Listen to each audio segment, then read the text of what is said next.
ನಮಸ್ಕಾರ ಎಲ್ಲರಿಗೂ. ಕನ್ನಡದಿಂದ ಇಂಗ್ಲಿಷ್ ಕಲಿಯಿರಿ ಈ ವಿಡಿಯೋ ಸೀರೀಸ್ನ 70ನೆಯ ಪಾಠಕ್ಕೆ ತಮ್ಮೆಲ್ಲರಿಗೂ ಸ್ವಾಗತ. ನಾವು ಮೋಡಲ್ ವರ್ಬ್ಸ್ಗಳನ್ನು ಬಳಸಲಿಕ್ಕೆ ಕಲಿತಾ ಇದ್ವಿ ಅಲ್ವಾ? Can, could, may, might, shall, should, will, would ಹಾಗೂ ಮಸ್ಟ್ ಮೋಡಲ್ ವರ್ಬ್ಗಳನ್ನು ಬಳಸಲಿಕ್ಕೆ ಕಲ್ತ್ವಿ ಅಲ್ವಾ? ಆಟ್ ಟು ಅನ್ನುವಂಥದ್ದು ಒಂದು ಮೋಡಲ್ ವರ್ಬ್, ಆದರೆ ಅದನ್ನು ಸಾಮಾನ್ಯವಾಗಿ ಸ್ಪೋಕನ್ ಇಂಗ್ಲೀಷ್ನಲ್ಲಿ ಬಳಸುವುದಿಲ್ಲ. ಹಾಗಾಗಿ ಇದರ ಬಗ್ಗೆ ನಾನು ಹೇಳುವುದಿಲ್ಲ, ಸರಿನಾ? ಈಗ ಮೋಡಲ್ ವರ್ಬ್ಗಳನ್ನು ಸಾಮರ್ಥ್ಯ ಅಂದರೆ ಒಬ್ಬರಿಗೆ ಒಂದು ಕೆಲಸ ಮಾಡುವ ಸಾಮರ್ಥ್ಯ ಇದೆ ಅಂತ ಹೇಳಲಿಕ್ಕೆ, ಯಾವುದೋ ಒಂದು ಘಟನೆ ನಡೆಯುವ ಸಾಧ್ಯತೆ ಇದೆ ಅಂತ ಹೇಳಲಿಕ್ಕೆ, ಅನುಮತಿಯನ್ನು ಕೇಳಲಿಕ್ಕೆ, ಅನುಮತಿಯನ್ನು ಕೊಡಲಿಕ್ಕೆ ಅಥವಾ ಬಾಧ್ಯತೆಯನ್ನು ವ್ಯಕ್ತಪಡಿಸಲಿಕ್ಕೆ ಬಳಸುತ್ತೇವೆ, ಸರಿ ಅಲ್ವಾ? ಇದೆಲ್ಲದೂ ನಿಮಗೆ ಈಗಾಗಲೇ ಗೊತ್ತಾಗಿದೆ ಅಲ್ವಾ? ಈಗ ಸ್ಟ್ರಕ್ಚರ್ ಅಂತ ತಗೊಂಡ್ರೆ ಪಾಸಿಟಿವ್ ವಾಕ್ಯದ ಸ್ಟ್ರಕ್ಚರ್ ಉಂಟಲ್ಲ, ಎಲ್ಲ ಮೋಡಲ್ ವರ್ಬ್ಗಳದ್ದು ಇದೆ. ಮೊದಲು ಸಬ್ಜೆಕ್ಟ್, ಆಮೇಲೆ ಮೋಡಲ್ ವರ್ಬ್, ಆಮೇಲೆ ವರ್ಬಿನ ಮೊದಲ ರೂಪ. ನಾವು ಯಾವ್ಯಾವ ಮೋಡಲ್ ವರ್ಬ್ಗಳನ್ನು ಕಲ್ತಿದ್ದೇವೆ ಆ ಎಲ್ಲ ಮೋಡಲ್ ವರ್ಬ್ಗಳ ಪಾಸಿಟಿವ್ ವಾಕ್ಯದ ಸ್ಟ್ರಕ್ಚರ್ ಇದೆ. ಅಂದರೆ ಐ ಕ್ಯಾನ್ ರೈಟ್, ಐ ಅನ್ನುವಂಥದ್ದು ಸಬ್ಜೆಕ್ಟ್, ಕ್ಯಾನ್ ಅನ್ನುವಂಥದ್ದು ಮೋಡಲ್ ವರ್ಬ್, ರೈಟ್ ಅನ್ನುವಂಥದ್ದು ವರ್ಬಿನ ಮೊದಲ ರೂಪ. ಐ ಮೇ ರೈಟ್, ಮೇ ಅನ್ನುವಂಥದ್ದು modal verb. I should write, should ಅನ್ನುವಂಥದ್ದು modal verb. I will write, will ಅನ್ನುವಂಥದ್ದು modal verb. I must write, must ಅನ್ನುವಂಥದ್ದು ಮೋಡಲ್ ವರ್ಬ್. ಹಾಗೆಯೇ ಕುಡ್, ಮೈಟ್, ಶಲ್, ವುಡ್ ಇವುಗಳದ್ದು ಎಲ್ಲ ಇದೇ ಸ್ಟ್ರಕ್ಚರ್, ಸರಿನಾ? ಹಾಗಾಗಿ ನಿಮಗೆ ಈ ಒಂದು ಸ್ಟ್ರಕ್ಚರ್ ನೆನಪಿದ್ರೆ ನೀವು ಈ ಎಲ್ಲ ವಾಕ್ಯಗಳನ್ನು ರಚಿಸಬಹುದು, ಸರಿನಾ? ಈಗ ಈ ಎಲ್ಲ ವಾಕ್ಯಗಳನ್ನು ನೀವು ನೋಡಿದರೆ ಐ ಮತ್ತು ರೈಟ್ ಕಾಮನ್. ಐ ಉಂಟು, ರೈಟ್ ಉಂಟು, ಐ ಉಂಟು, ರೈಟ್ ಉಂಟು, ಐ ಉಂಟು, ರೈಟ್ ಉಂಟು, ಐ ಉಂಟು, ರೈಟ್ ಉಂಟು, ಸರಿ ಅಲ್ವಾ? ಅದೇ ಈಗ ಕನ್ನಡದ ವಾಕ್ಯಗಳಿಗೆ ಬಂದರೆ ನಾನು ಬರೆ ಅನ್ನುವಂಥದ್ದು ಎಲ್ಲ ವಾಕ್ಯಗಳಲ್ಲೂ ಇದೆ ಅಲ್ವಾ? ನಾನು ಬರೆ, ನಾನು ಬರೆ, ನಾನು ಬರೆ, ನಾನು ಬರೆ, ನಾನು ಬರೆ, ಇದು ಕಾಮನ್. ಏನು ಬದಲಾಗ್ತದೆ ಅಂದರೆ ಪ್ರತ್ಯಯ. ಕ್ಯಾನ್ ಅಂದರೆ ಬಲ್ಲೆ, ಮೇ ಅಂದರೆ ಬಹುದು, ಶುಡ್ ಅಂದರೆ ಬೇಕು, ವಿಲ್ ಅಂದರೆ ತೇನೆ, ಮಸ್ಟ್ ಅಂದರೆ ಲೇಬೇಕು. ಕೊನೆಯಲ್ಲಿ ಬರುವಂತಹ ಪ್ರತ್ಯಯ ಬದಲಾಗ್ತದೆ ಅಷ್ಟೇ, ಸರಿ ಅಲ್ವಾ? ಸೊ ಈ ಒಂದು ಸ್ಟ್ರಕ್ಚರನ್ನು ನೆನಪಿಟ್ಕೊಂಡ್ರೆ ಈ ಎಲ್ಲ ವಾಕ್ಯಗಳನ್ನು ನೀವು ಸುಲಭವಾಗಿ ರಚಿಸಬಹುದು, ಆಯಿತಾ? ನೆಕ್ಸ್ಟ್ ಏನು ನೆನಪಿಟ್ಕೊಳ್ಬೇಕು ನೀವು ಅಂದರೆ ಈ ಮೋಡಲ್ ವರ್ಬ್ ಉಂಟಲ್ಲ, ಇದು ಸಬ್ಜೆಕ್ಟ್ನ ಪ್ರಕಾರ ಬದಲಾಗುವುದಿಲ್ಲ. I, he, she, it, you, we, they, singular subject, plural subject ಏನೇ ಬಂದರೂ ಕೂಡ ಮೋಡಲ್ ವರ್ಬ್ ಬದಲಾಗುವುದಿಲ್ಲ. ನೀವಿಲ್ಲಿ ನೋಡ್ಬೋದು, ಕ್ಯಾನ್ ಬಂದಿದೆ, ಎಲ್ಲ ಕಡೆಯೂ ಕ್ಯಾನ್ ಅನ್ನುವಂಥದ್ದೇ ಬಂದಿದೆ, ಸರಿ ಅಲ್ವಾ? ಸೊ ಇದನ್ನು ನೆನ್ಪಿಟ್ಕೊಳ್ಳಿ. ನೆಕ್ಸ್ಟ್ ನಕಾರಾತ್ಮಕ ವಾಕ್ಯಗಳ ಸ್ಟ್ರಕ್ಚರ್ ಇದು. ಎಲ್ಲ ಮೋಡಲ್ ವರ್ಬ್ಗಳದ್ದು ಇದೆ. ಉದಾಹರಣೆಗೆ ಐ ಕೆನಾಟ್ ರೈಟ್, ಐ ಬಂತು, ಸಬ್ಜೆಕ್ಟ್ ಬಂತು, ಕ್ಯಾನ್ ಬಂತು, ಮೋಡಲ್ ವರ್ಬ್ ಬಂತು, ನಾಟ್ ಬಂತು, ನಾಟ್ ಬಂತು, ರೈಟ್ ಬಂತು, ವರ್ಬಿನ ಮೊದಲ ರೂಪ ಬಂತು. ಐ ಮೆ ನಾಟ್ ರೈಟ್, ಇದೇ structure. I should not write, ಇದೇ structure. I will not write, ಇದೇ structure. I must not write, ಇದೇ ಸ್ಟ್ರಕ್ಚರ್. ಸರಿನಾ? ಸೊ ಇದೊಂದು ಸ್ಟ್ರಕ್ಚರ್ ನೆನ್ಪಿಟ್ಕೊಂಡ್ರೆ ಈ ಎಲ್ಲ ವಾಕ್ಯಗಳನ್ನು ರಚಿಸಬಹುದು. ಹಾಗೆಯೇ ಪ್ರಶ್ನೆ ಸ್ಟ್ರಕ್ಚರ್ ಇದು. ಉದಾಹರಣೆಗೆ, ಕ್ಯಾನ್ ಐ ರೈಟ್, ಇದೇ ಸ್ಟ್ರಕ್ಚರ್. ಮೇ ಐ ರೈಟ್, ಇದೇ ಸ್ಟ್ರಕ್ಚರ್. ಶುಡ್ ಐ ರೈಟ್, ಇದೇ ಸ್ಟ್ರಕ್ಚರ್. ವಿಲ್ ಐ ರೈಟ್, ಇದೇ ಸ್ಟ್ರಕ್ಚರ್. ಮಸ್ಟ್ ಐ ರೈಟ್, ಇದೇ ಸ್ಟ್ರಕ್ಚರ್. ಎಲ್ಲ ಕಡೆ ಇದೇ ಸ್ಟ್ರಕ್ಚರ್. ಆಯ್ತಾ? ನಕಾರಾತ್ಮಕ ಪ್ರಶ್ನೆಗಳ ಸ್ಟ್ರಕ್ಚರು ಇದೆ. ಉದಾಹರಣೆಗೆ, ಕ್ಯಾನ್ ಐ ನಾಟ್ ರೈಟ್, ಇದೇ structure. May I not write, ಇದೇ structure. Should I not write, ಇದೇ structure. Will I not write, ಇದೇ structure. Must I not write, ಇದೇ ಸ್ಟ್ರಕ್ಚರ್. ಸರಿನಾ? ನೆಕ್ಸ್ಟ್, ಪ್ರಶ್ನೆಗಳು. WH ಪದಗಳನ್ನು ಬಳಸಿ ರಚಿಸುವಂತಹ ಪ್ರಶ್ನೆಗಳು ಎಲ್ಲ ಕಡೆಯೂ ಈ ಸ್ಟ್ರಕ್ಚರ್ಗಳನ್ನೇ ಬಳಸುವಂಥದ್ದು. ಅಂದರೆ ಎಲ್ಲ ಮೋಡಲ್ ವರ್ಬ್ಗಳ ಜೊತೆನೂ ಈ ಸ್ಟ್ರಕ್ಚರ್ಗಳನ್ನೇ ಬಳಸುವಂಥದ್ದು. ಉದಾಹರಣೆಗೆ, how can I right, why should I not right, where will I right, when must I right, ಈ ರೀತಿ. ಸರಿನಾ? ಸೊ ಸ್ಟ್ರಕ್ಚರ್ಗಳನ್ನು ನೆನ್ಪಿಟ್ಕೊಂಡ್ರೆ ಎಲ್ಲ ಮೋಡಲ್ ವರ್ಬ್ಗಳ ಜೊತೆ ಕೂಡ ಬಳಸಬಹುದು. ಆಯಿತಾ? ಇನ್ನು ಕೆಲವೊಂದು ನಿಯಮಗಳು ಇದ್ದಾವೆ ಮೋಡಲ್ ವರ್ಬ್ಗಳದ್ದು, ಅದನ್ನು ನೋಡೋಣ. No present, past, future forms. ಈ can, could, may, might, shall, should, will, would, must, ought ಟುಗೆ V1 ರೂಪ, V2 ರೂಪ, V3 ರೂಪ, ಎಸ್ ರೂಪ, ING ರೂಪ ಇದ್ಯಾವುದು ಇಲ್ಲ. Present form, past form, future form ಯಾವುದೂ ಇಲ್ಲ. ಆಯಿತಾ? ನೆಕ್ಸ್ಟ್, ನೋ ING ಫಾರ್ಮ್ಸ್ ಅಂದರೆ ಈ ಮೋಡಲ್ ವರ್ಬ್ಗಳ ಜೊತೆ ING ಬರುವುದಿಲ್ಲ. ಅಂದರೆ ಐ ಕ್ಯಾನಿಂಗ್ ಸ್ವಿಮ್ ಅಂತ ನಾವು ಹೇಳುವುದಿಲ್ಲ. ಮೋಡಲ್ ವರ್ಬ್ನ ಜೊತೆ ING ಬರುವುದಿಲ್ಲ. ಕುಡ್ಡಿಂಗ್, ಮೇಯಿಂಗ್, ಮೈಟಿಂಗ್, ಶಲ್ ಇಂಗ್, ಶುಡ್ಡಿಂಗ್, ವಿಲ್ಲಿಂಗ್, ವುಡ್ಡಿಂಗ್, ಮಸ್ಟಿಂಗ್ ಈ ರೀತಿ ಬರುವುದಿಲ್ಲ. ಇವುಗಳಿಗೆ ನೀವು ING ಸೇರಿಸಲಿಕ್ಕಿಲ್ಲ. ಆಯಿತಾ? Next, no to after modal verbs ಅಂದರೆ ಮೋಡಲ್ ವರ್ಬ್ ಬಂದ ನಂತರ ಟು ಬರಲಿಕ್ಕಿಲ್ಲ, ಟು ಬರಬಾರದು. ಕ್ಯಾನ್ ಟು ಅಂತ ಬರಬಾರ್ದು, ಕುಡ್ ಟು ಅಂತ ಬರಬಾರ್ದು, ಮೇ ಟು ಈ ರೀತಿ ಬರಬಾರ್ದು, ಮೈಟ್ ಟು ಅಂತ ಬರಬಾರ್ದು. ಆಯಿತಾ? ಇದು ಒಂದು ಮೋಡಲ್ ವರ್ಬ್. ಇದಾದ ಮೇಲೆ ಇನ್ನೊಂದು ಟು ಬರಲಿಕ್ಕಿಲ್ಲ. ಆಟ್ ಟು ಟು ಅಂತ ಬರಲಿಕ್ಕೆ ಇಲ್ಲ. ಆಯಿತಾ? ಮೋಡಲ್ ಕ್ರಿಯಾಪದದ ನಂತರ ಟು ಬರಬಾರದು.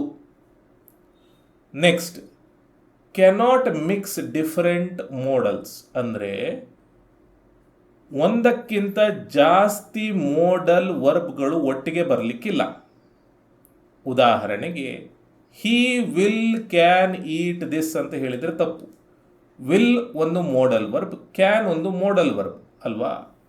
ಎರಡು ಮೋಡಲ್ ವರ್ಬ್ಗಳು ಈ ರೀತಿ ಬರಲಿಕ್ಕಿಲ್ಲ. Can, may, could, might, may shall, shall should ಯಾವುದೇ ರೀತಿಯ ಮೋಡಲ್ ವರ್ಬ್ಗಳಿದ್ರೂ ಒಟ್ಟೊಟ್ಟಿಗೆ ಬರಲಿಕ್ಕಿಲ್ಲ ಈ ರೀತಿ. ಸರಿನಾ? ಇವಿಷ್ಟು ನಿಯಮಗಳು. ಈಗ ಸಾಧ್ಯತೆಯನ್ನು ಹೇಳಲಿಕ್ಕೆ ನಾವು ಬೇರೆ ಬೇರೆ ಮೋಡಲ್ ವರ್ಬ್ಗಳನ್ನು ಬಳಸಬಹುದು. ಅಥವಾ ಇನ್ನೊಂದು ರೀತಿಯಲ್ಲಿ ಹೇಳುವುದಿದ್ರೆ ಒಂದಕ್ಕಿಂತ ಜಾಸ್ತಿ ಮೋಡಲ್ ವರ್ಬ್ಗಳನ್ನು ಬಳಸಿ ನಾವು ಸಾಧ್ಯತೆಯ ಬಗ್ಗೆ ಮಾತನಾಡಬಹುದು. ಉದಾಹರಣೆಗೆ ಇಟ್ ಕ್ಯಾನ್ ರೇನ್ ಟುಡೇ ಅಂದರೆ ಇಂದು ಮಳೆ ಬೀಳಬಹುದು ಅಥವಾ ಇಂದು ಮಳೆ ಬರಬಹುದು. ಇಟ್ ಕುಡ್ ರೇನ್ ಟುಡೇ ಅಂದರೂ ಅದೇ ಅರ್ಥ ಕನ್ನಡದಲ್ಲಿ. ಇಟ್ ಮೇ ರೇನ್ ಟುಡೇ ಅಂದರೂ ಅದೇ ಅರ್ಥ. ಇಟ್ ಮೈಟ್ ರೇನ್ ಟುಡೇ ಅಂದರೂ ಅದೇ ಅರ್ಥ. ಕನ್ನಡದಲ್ಲಿ ಒಂದೇ ವಾಕ್ಯ ಇದ್ದರೂ ಕೂಡ ಅದನ್ನು ಇಂಗ್ಲಿಷ್ನಲ್ಲಿ ನಾವು ಹಲವಾರು ರೀತಿ ಹೇಳಬಹುದು. ಬೇರೆ ಬೇರೆ ಮೋಡಲ್ ವರ್ಬ್ಗಳನ್ನು ಬಳಸಿ ಹೇಳಬಹುದು. ಸರಿ ಅಲ್ವಾ? ಹಾಗಿದ್ರೆ ಯಾವಾಗ ಇದನ್ನು ಹೇಳಬೇಕು, ಯಾವಾಗ ಇದನ್ನು ಹೇಳಬೇಕು, ಇದು ಬಳಸಿದರೆ ಏನರ್ಥ, ಇದು ಬಳಸಿದರೆ ಏನರ್ಥ, ಅದನ್ನು ತಿಳ್ಕೊಳ್ಳೋಣ. ಕ್ಯಾನ್ ಬಳಸಿದರೆ ಅಂದರೆ ಇಟ್ ಕ್ಯಾನ್ ರೇನ್ ಟುಡೇ ಅಂತ ಹೇಳಿದರೆ ಕ್ರಿಯೆ ನಡೆಯುವಂತಹ ಸಾಧ್ಯತೆ 80% ಇದೆ ಅಂತ. ಅಂದರೆ ಇಂದು ಮಳೆ ಬೀಳಬಹುದು, ಬರಬಹುದು, 80% ಬರಬಹುದು ಅಂತ ಇದ್ದಾಗ ನಾವು ಈ ರೀತಿ ಹೇಳಬೇಕು. ಆಯಿತಾ? ಕುಡ್ಡಿಗೆ 60%, ಇವತ್ತು 60% ಮಳೆ ಬರಬಹುದು ಅಂತ ಅನಿಸಿದರೆ ಇಟ್ ಕುಡ್ ರೇನ್ ಟುಡೇ ಅಂತ ಹೇಳಬಹುದು. 50% ಸಾಧ್ಯತೆ ಇದ್ದರೆ ಅಂದರೆ ಮಳೆ ಬರಬಹುದು, ಬರದೆ ಕೂಡ ಇರಬಹುದು ಅಂತ. 50% ಇಟ್ ಮೇ ರೇನ್ ಟುಡೇ ಅಂತ ಹೇಳಬೇಕು. ಅದೇ ಈಗ ಮೈಟ್ ಬಳಸಿದರೆ 30% ಸಾಧ್ಯತೆ ಅಂತ.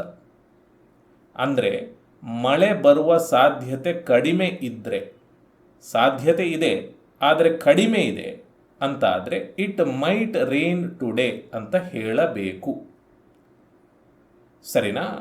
ಅಂದರೆ ಇಟ್ ಕ್ಯಾನ್ ರೇನ್ ಟುಡೇ ಅಂತ ಹೇಳಿದರೆ ಮಳೆ ಬರುವ ಸಾಧ್ಯತೆ ತುಂಬ ಇದೆ,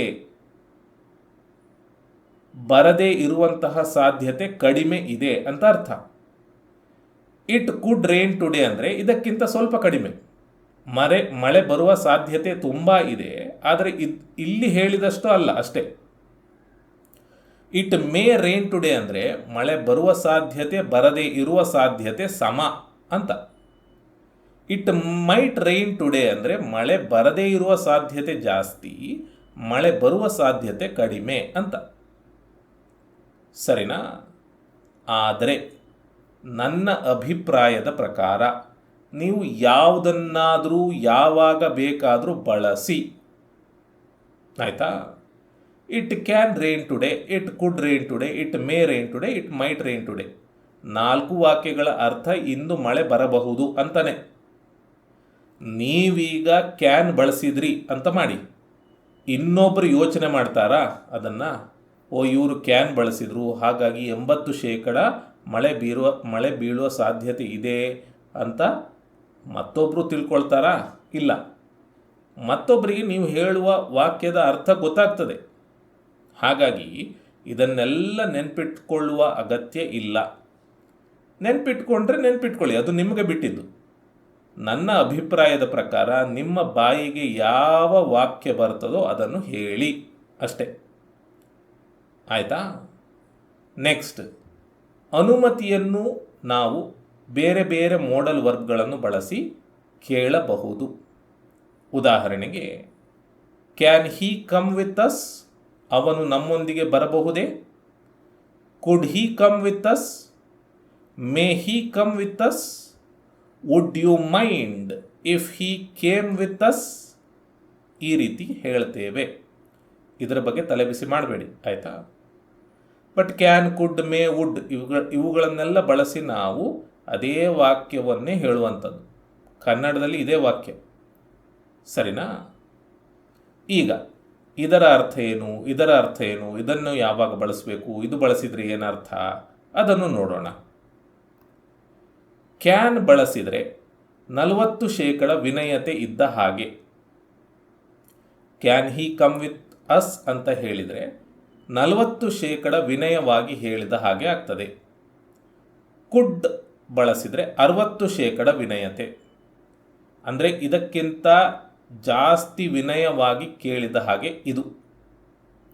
ಮೇ 70%, ಅಂದರೆ ಇದಕ್ಕಿಂತ ಜಾಸ್ತಿ ವಿನಯವಾಗಿ ಕೇಳಿದ ಹಾಗೆ ಇದು. ವುಡ್ 80%, ಅಂದರೆ ಎಲ್ಲದಕ್ಕಿಂತ ವಿನಯವಾಗಿ ಕೇಳಬೇಕು ಅಂತಿದ್ರೆ ಈ ರೀತಿ ಕೇಳಬೇಕು. ಸರಿನಾ?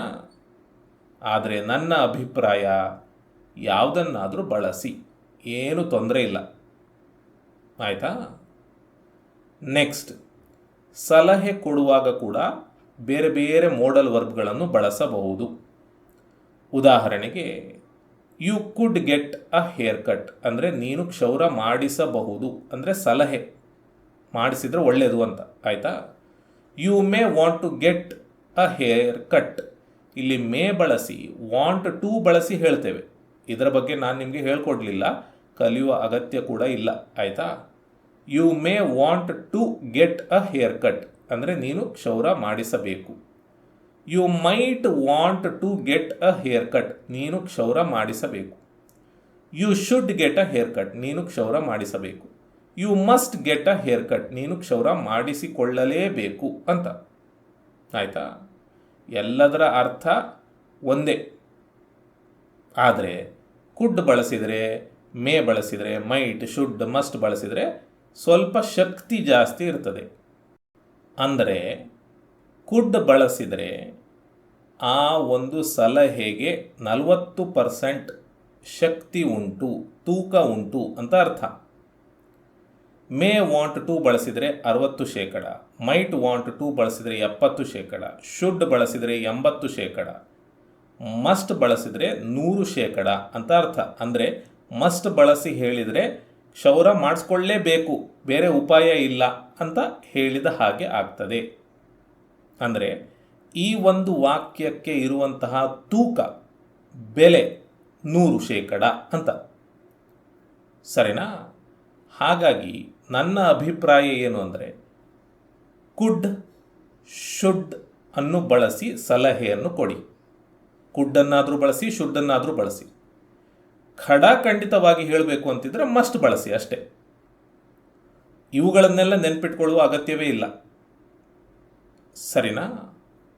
ನೆಕ್ಸ್ಟ್, ವಿನಂತಿಸಿಕೊಳ್ಳುವಾಗ ಕೂಡ ಹಲವಾರು ರೀತಿ, ಹಲವಾರು ಮೋಡಲ್ ವರ್ಬ್ಗಳನ್ನು ಬಳಸಿ ವಿನಂತಿಸಿಕೊಳ್ಳಬಹುದು. ಉದಾಹರಣೆಗೆ, ಕ್ಯಾನ್ ಯು ಹೆಲ್ಪ್ ಅಸ್, ನೀವು ನಮಗೆ ಸಹಾಯ ಮಾಡಬಹುದೇ? ವಿಲ್ ಯು ಹೆಲ್ಪ್ ಅಸ್, ನೀವು ನಮಗೆ ಸಹಾಯ ಮಾಡ್ತೀರಾ? Could you help us, would you help us, ಈ ರೀತಿ. ಆಯಿತಾ? ಕ್ಯಾನ್ ಬಳಸಿದರೆ 40% ವಿನಯತೆ ಇದ್ದ ಹಾಗೆ, ಕ್ಯಾನ್ ಬಳಸಿದರೆ. ವಿಲ್ ಬಳಸಿದರೆ ಇದಕ್ಕಿಂತ ಸ್ವಲ್ಪ ವಿನಯವಾಗಿ, ಅಂದರೆ ಇನ್ನೂ ಹೆಚ್ಚು ವಿನಯವಾಗಿ ಕೇಳಿದ ಹಾಗೆ ಆಗ್ತದೆ. ಕುಡ್ ಬಳಸಿದರೆ ವಿಲ್ಗಿಂತ ಇನ್ನಷ್ಟು ವಿನಯವಾಗಿ ಕೇಳಿದ ಹಾಗೆ ಆಗ್ತದೆ. ವುಡ್ ಬಳಸಿದರೆ ಇನ್ನಷ್ಟು ಜಾಸ್ತಿ ವಿನಯವಾಗಿ ಕೇಳಿದ ಹಾಗೆ ಆಗ್ತದೆ. ಆಯಿತಾ? ಹಾಗಾಗಿ ವುಡ್ ಬಳಸಿ ಕೇಳಿದರೆ ತುಂಬ ವಿನಯವಾಗಿ ಕೇಳಿದ ಅರ್ಥ. ಸರಿನಾ? ಆದರೆ ಪುನಃ ನನ್ನ ಅಭಿಪ್ರಾಯದ ಪ್ರಕಾರ ನೀವು ಯಾವುದನ್ನಾದರೂ ಬಳಸಿ, ಏನು ತೊಂದರೆ ಇಲ್ಲ. ಇದನ್ನೆಲ್ಲ ನೆನ್ಪಿಟ್ಕೊಳ್ಳುವ ಅಗತ್ಯವೇ ಇಲ್ಲ. ಸರಿನಾ? ನಿಮ್ಮ ಬಾಯಿಗೆ ಯಾವುದು ಬರ್ತದೋ ಅದನ್ನು ಕೇಳಿ. ಆಯಿತಾ? ಸೊ ಇವಿಷ್ಟು ಮೋಡಲ್ ವರ್ಬ್ಗಳ ನಿಯಮಗಳು. ಆಯಿತಾ? ಇಲ್ಲಿಗೆ ಈ ವಿಡಿಯೋ ಮುಕ್ತಾಯ ಆಯಿತು. ನಾನು ನಿಮಗೆ ಮುಂದಿನ ವಿಡಿಯೋದಲ್ಲಿ ಸಿಗ್ತೇನೆ. ಧನ್ಯವಾದಗಳು.